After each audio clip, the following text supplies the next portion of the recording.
Hi friends, good morning. সকাল সকাল তোমাদের সামনে হাজির হয়ে গেলাম। তো সকালটা অনেক আগেই হয়েছে, আমার চা খাওয়াও হয়ে গেছে। বাবা অনেক সকালে উঠেছে, বাবা আর আমি চা খেয়ে নিয়েছি। মা আর পিসি এখনও ঘুমাচ্ছে, ওদের এখনও সকাল হয়নি, ওরা এখনও নাক ডেকে ঘুমাচ্ছে। আর আমি এখন কাজ করব, কাজে হাত দেবো, মানে সব গোছগাছ করছি। এখন ঘর মুছবো, ঘর মুছে কাচাকুচি করে স্নান করবো, তারপরে পুজো দেবো। ওই দেখো পিসি এখনো ঘুমাচ্ছে। ঠান্ডাও পড়েছে, সকালবেলাটা প্রচণ্ড ঠান্ডা লাগে, তবে চাদর গায়ে দিয়ে থাকার মতো উপায় আমার নেই, কারণ আমি কাজ করব। আর দেখি মা, এই দেখো এই ঘরে, ওই দেখো মাও ঘুমাচ্ছে, আমি মশারি খুলে দিয়েছি। এখনই যদিও উঠে যাবে, কারণ অনেকটা বেলা হয়ে গেল, রোদ উঠে গেল।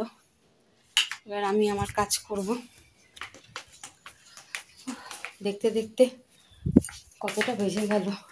এবার আমি সব দরজা জানলাগুলো একটু পরিষ্কার করি। তারপরে আজকে আবার বুধবার, আজকে আবার অনেকটা কাজ আছে। ঠাকুরের আসনের সমস্ত কাপড় চোপড়গুলো পাল্টাবো, বৃহস্পতিবারে বাসন কাসন সব মাজবো, অনেকটাই কাজ আছে আজকে। তাই জন্য যত তাড়াতাড়ি পারছি করছি।